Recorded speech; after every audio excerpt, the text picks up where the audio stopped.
going to be talking today about One Planet Communities.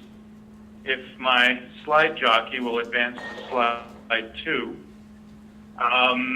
One Planet Communities really came about as a result of creating a sustainable neighborhood in the south of London, England, in 2002 when it was completed. So it has been occupied now for almost 13 years. The BedZed project of about 100 homes was designed to have just about every sustainable technology that you can imagine, from combined heat and power and district energy to photovoltaics, passive ventilation, rainwater harvesting, a living machine on site. The list goes on and on and on. And much was learned from that project. Some things worked and some things didn't. And coming out the other side of that project, tremendous policy change was achieved in the United Kingdom. It became the inspiration for new federal law in the UK for zero carbon homes by 2016. If you advance to slide 3, it also inspired Bioregional to get into the development business. Even though we're a nonprofit environmental organization, we wanted to create the next generation of projects like BedZed. And so we entered into a joint venture partnership with Quintain Estates, which was a very large property development company in the United Kingdom, which has over 2 billion British pounds in assets under management. Bioregional Quintain set out to build exclusively projects to at least the same level, if not further beyond, that BedZed had achieved. So One Brighton is an example project in Brighton, England, 172 unit apartment building with no parking. So a zero parking building. This process of going in and becoming the real estate developer, working with the suppliers, working with the trade people, with the builders, with the municipality and the people who set bylaws, really deeply informed the development of the One Planet Living sustainability framework.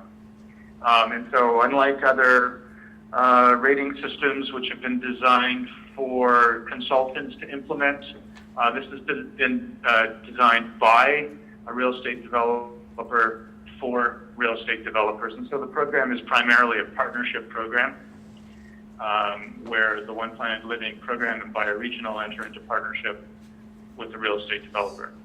If you advance to slide 4, it has been up until now a small network of some of the greenest master plan zero carbon neighborhood projects in the world. The idea was to create a small handful of projects that would stand head and shoulders above everything else that had been created. So we're talking about projects which are primarily new construction, master plan, mixed use, at the scale of 200 to 10,000 homes. Now we are just in the process of launching One Planet Living 2.0, which is a new platform targeted at mass adoption, you can look for that coming out in the press in the next few months. And I'm going to give you a quick tour of some of these projects. You get a sense for what's being implemented. Village Nature on slide 5 is a project by Euro Disney just outside of Paris, and is a project to create a zero carbon destination community with a tremendous conservation component. Moving over to the North American continent on slide 6, Sonoma Mountain Village represents the redevelopment of about 750,000 square feet of existing buildings. If you look on slide 7, you will see some existing buildings, light industrial buildings that were abandoned by HP Agilent. And these buildings had about 3,000 parking spaces around them. So this is the classic North American business park or industrial park, separated from housing and from the downtown core.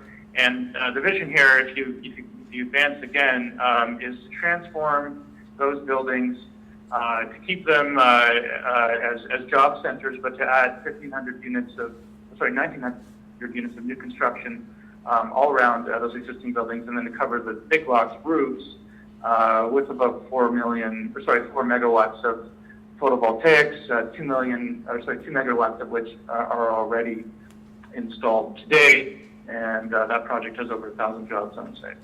So advancing quickly, you can skip the next slide. The Zippy project here in Canada's capitals, redevelopment of light industrial, old industrial buildings, which are transforming, as you can see on slide 10, into a zero-carbon neighborhood like Granville Island that will strive not just for zero carbon, but for zero waste. And finally, on slide 11, a very different kind of project in the poorest place in the United States on Pine Ridge Indian Reservation, where the Lakota tribe are creating a new sustainable neighborhood of 200 to 300 affordable homes that will completely transform the local workforce. Now, this program on slide 12 is driven by absolute performance metrics. So we use the ecological footprint as in Jenny Moore's work, but we are looking at footprint from the perspective of the household or the individual. And so this drives a very different set of decision making that emphasizes, for example, sustainable food as much as sustainable buildings.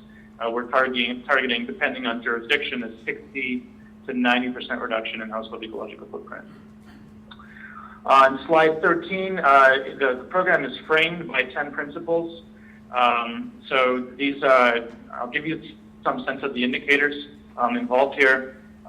For zero carbon, for the project, the Zippy project here in Ottawa, that targets the elimination of greenhouse gas emissions from buildings. And at least 30% better performance than code. The program sets key performance indicators for each one of these 10 principles: for zero waste, for sustainable transport, for materials use in design and construction as well as operation, food, for water, for land use, and biodiversity and wildlife. And then it has social targets as well. So for example, indicators to measure community connectedness, levels of volunteerism, affordable housing levels, job creation levels, participation in governance, and so forth.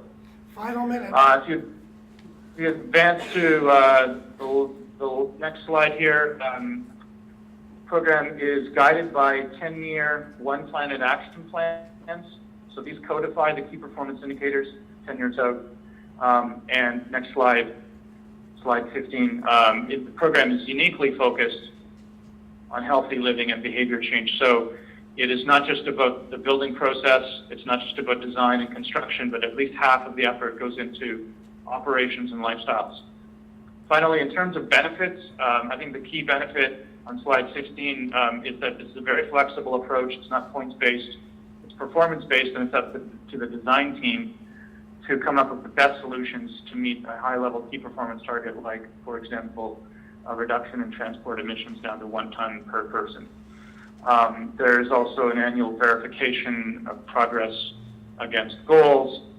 And finally, there are some risks associated with the program. These are primarily related to regulatory barriers and getting the city to buy in, and the business requirements of having property development leapfrog over into property management, and that you need both business entities to take on these goals and to manage them long-term, at least with a 10-year horizon. Thank you very much. Great. Thank you, Greg.